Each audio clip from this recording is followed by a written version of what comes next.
spirituality and change are the same thing, really. Everything that happens spiritually is about change. I've talked about cause and effect before.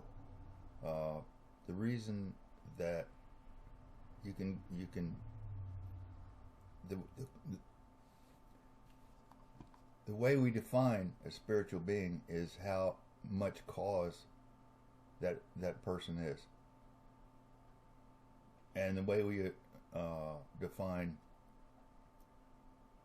the opposite is how much are they affected. Now, this is a pretty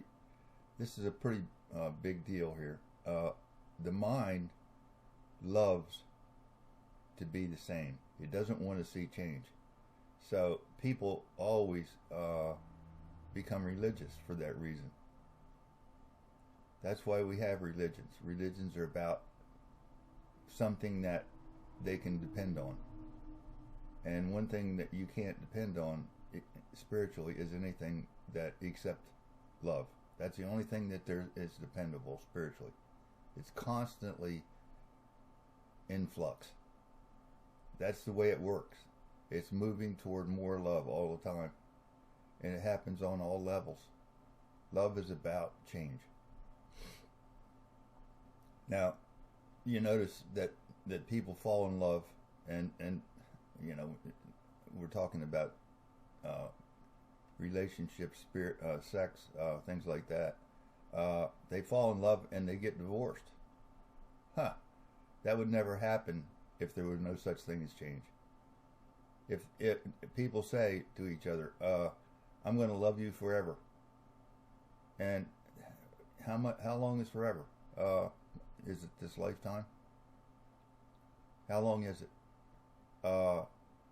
We talk about our history and and we say things that this can't possibly be. Well, everything is possible. We live in a world of change that's going to be always be about change, and we think in very short time frames, and we also don't think in instantaneous time frames, which are just as important, because spirituality works instantaneously.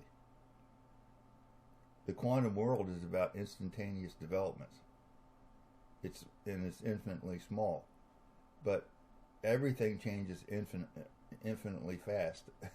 It's a crazy thing, but if your mind is set, you're not a spiritual person. You know, at least you're not very spiritual. Okay, everybody's spiritual to a degree, but if you're set in your ways, you're telling me that you're not a very spiritual person. If that's what you say, well, I don't like things to change. Well, nobody does, because that's the mind.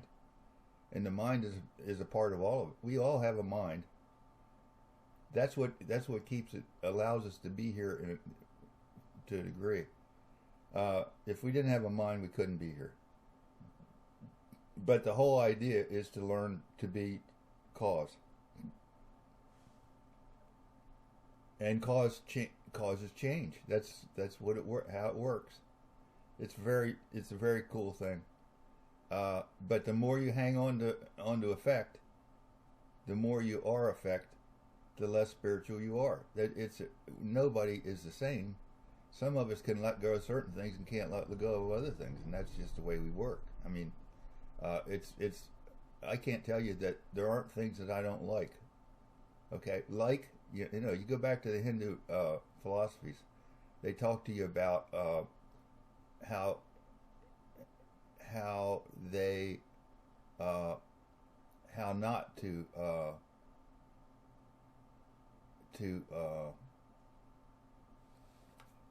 love effect, and Christianity talks about not hanging on to money. Okay, money is effect. So I say money's effect. If I go out and do something creative, and I get paid for it, how do I get paid? If I go out and dig a hole and I strike oil, uh, that's effect. So money is always effect. It can be caused in a certain way because you can use money to cause things to happen. Because people love the effect of money. All right, let's take this back to religion.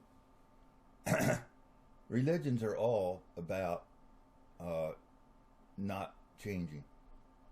You talk about the Christian Bible. Everybody says, well, the Christian Bible is from God and it never changes. Well, if it's from God, it's always changing. Because God is about change. God is the most spiritual aspect there is. So to tell me that the Bible is set in never changing is total malarkey. If it isn't truly a spiritual book, everything that I tell you here is wrong tomorrow in a certain way, because the only time it's correct is when I tell it to you. It may not be correct, but the only way it can be correct is to tell it to you and speak from the heart, and that's what I do. But tomorrow something could change it. It's going to happen. Nothing that I tell you here can be true in a million years. Just can't be. Well, small things about it could be, but generally, that's what we do, is we change. And we talk about, I told you about how the Pleiadians came here, 500,000 years ago, and they changed our genes. That changed everything, but they're going to change again. Everything is going to change again. It's got to.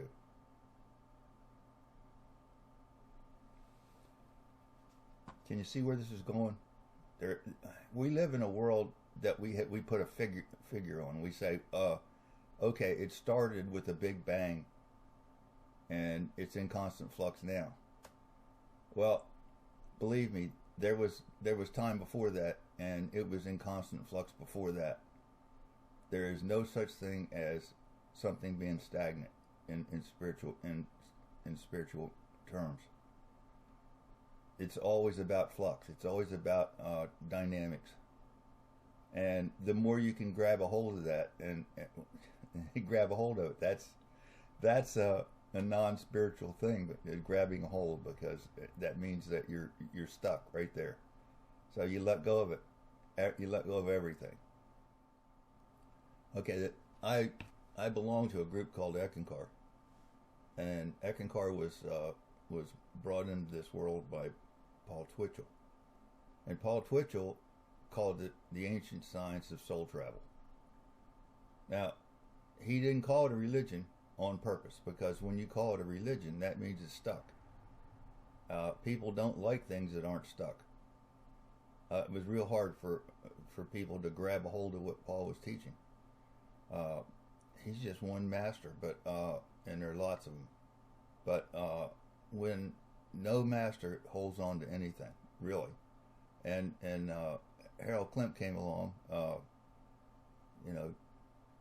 quite a few years later, and he said, we want to open this up to more people, so we're going to call it a religion. As soon as you do that, you say, okay, this is somewhat stuck. So, to a degree, it's wrong, but you take the good and the bad, and that's the way Harold decided to do it. That's fine, but it's at the same time, it's not near as pure as what Paul Twitchell was teaching. It can't be. We know, Harold knows it. Harold knows that this can't stay the same. It has to change with the times, and he changes it, but he does it as little as he can, because the more you change it, the more people have trouble with it. Their minds just can't accept what's going on. And up till now, I've talked about change in terms of the future, but even even the present can be changed. Once it happens, it can be changed. It can't be too fast because if you change it too much, you screw up the minds of the people that want to be set, and they want to be set, and they want to accept science as it is without change. And those, the whole society is built around staying the same.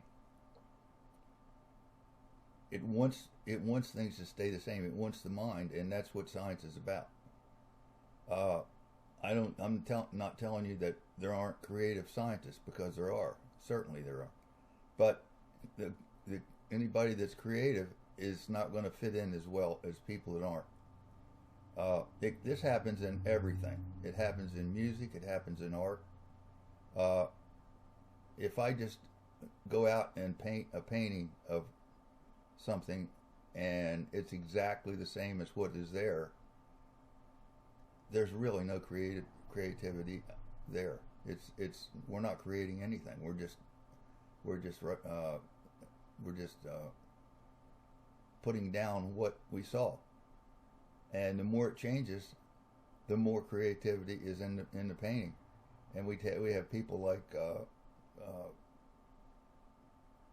the modernists who don't paint anything. They just paint what they feel. And that's the creative side. So if I take a painting, if I go out and I paint a painting of one of my covers on my books, if it's exact replication of what's there, there's nothing creative about it. It's just all I'm doing is just putting down what's there. That's not good. I mean, I'm not saying it's not good, because people enjoy things that are the same. That's what your mind likes. So people walk up and they say, "Oh, how that looks just like that dog," and they love it. But that's not creative. Not really. And the same with music. Bach wrote some wonderful music. And you look at classical music today, what is it? It's a replication of what Bach did. Now, it can be replicated in certain ways that are changed, and if you do it too much, nobody's going to like it. Not the followers of classical music. They're going to want to see a replication. Now you go to jazz. Now what's jazz about? It's about feeling and bringing out that feeling. And it may have certain replication to it, but it's the closest thing we've got to being cause in music. It always will be. That's what it means. Okay, so we're talking about art and music. We're talking about theme and variation. And theme is going back to the same thing or staying the same, and variation is the creative aspect that goes with it. Now, the theme itself was at one point creative, but we bring it back and we keep doing we repeat it so that the mind loves it. Are you getting this? This is true in architecture, it's true in art, it's true in music, it's true in everything we do, really. We stay in certain ways. We have to go back and make the mind love it, and at the same time we have to change. Okay, so when I talk about time and space, which are the first four levels of spirituality that work within the mind, these are not necessarily fixed, but they're much more fixed than what occurs above the fifth plane, where everything is instantaneous. And I can say that there's no time and space per se. The more instantaneous something is, the more spiritual it is. So you get it really far out there and you can't depend on anything. It's all just about love. It's a very, very interesting topic here. Okay, let's talk about how we do things in terms of everyday. We make plans, and we make plans and do what we planned. It might be in a corporate setting, or it might be in the daily your daily life. And if we're spiritual beings, we're changing those plans. We're going to change them according to what we get on the inner as things go along. And how does that work on a corporate setting? People hate it. They don't really want to see you change anything that you say you're going to do. If you did, you might even get fired. They they don't. That's what corporations do, and that's what governments do. They set up rules. They hold those rules the best they can, and that's why we hate bureaucrats, because bureaucrats are told to do this and they do it, and the more they do it, the better they are at their job, and the more they move up. So we see the most changeable people are the ones that are the most disliked, according to what level we're speaking about. And on a corporate level, you might, you want, as you're making up the rules in the beginning, people like creativity. They like to see people like Steve Jobs come up with things. But once he comes up with something, and they get the gears in motion, the last thing they want to see is that you change them. And if you do it too much, you're going to get fired. That's the way it works.